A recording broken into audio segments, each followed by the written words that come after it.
Bo, it would be easier if you told me Zion Williamson got into shenanigans against the Lakers, because that man be playing like the game cheating.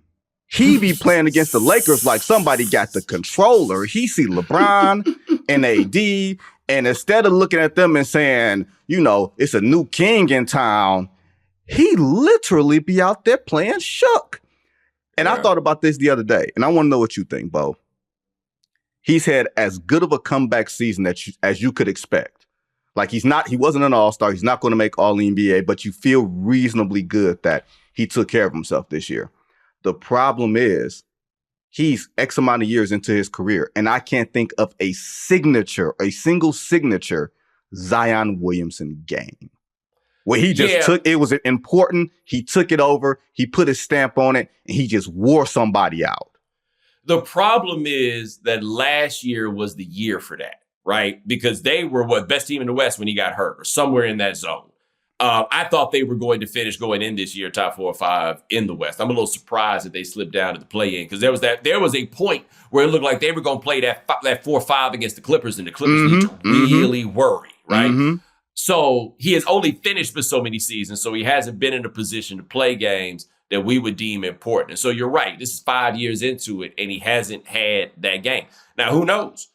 This next game might be that one if he does not come out here playing like he shook. But I give him credit this year because the in-season tournament, I thought he would have hit rock bottom in the offseason. And look, we got to be real about this. Like, there's no need to tiptoe about this fact. That boy got embarrassed in front of the whole world this offseason. And it was bad enough that everybody thought he was fat. The team was acting like they was going to trade him going into the draft.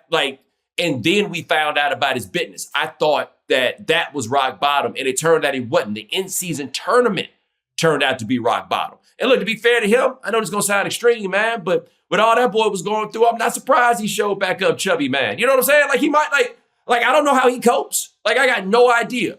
But I know that in-season tournament, he was in, those games are like a Monday Night Football game in the sense that even if the whole world isn't watching, it's the only game that's on that day. And so every television show and everybody on social media or whatever, they going to be talking specifically about you in a way that they wouldn't if that game was played on a Wednesday night. And, you know, there were 8 other games on the slate. Everybody saw it. He was the butt of everybody's jokes. Like, the thing that we left the in-season tournament from remembering more than anything else was not about the Lakers winning or anything else. It was about him looking bad. And he came back after that. Like, I think that might have been an inflection point in his career. So how much worse could it get? Yeah. Like, if your pride, if nothing else, just basic level pride didn't kick in at that point, that's what you got to worry. Because what great players have are these weird egos, right?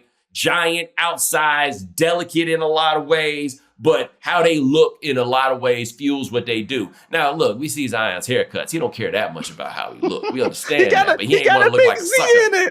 He's still rocking that big Z. He's still rocking the Z. This now makes me mad that Big Z never rocked the Big Z, but he's still rocking the Big Z in his hair. So I can't say he cared that much about how he looked. But after that in-season tournament, he realized, nah, man. Like, the streets got no love for you right now.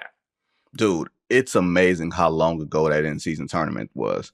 That feels like it was 2 years ago. All-Star Weekend, which was 2 months ago, feels like it was last year. You talk about those egos.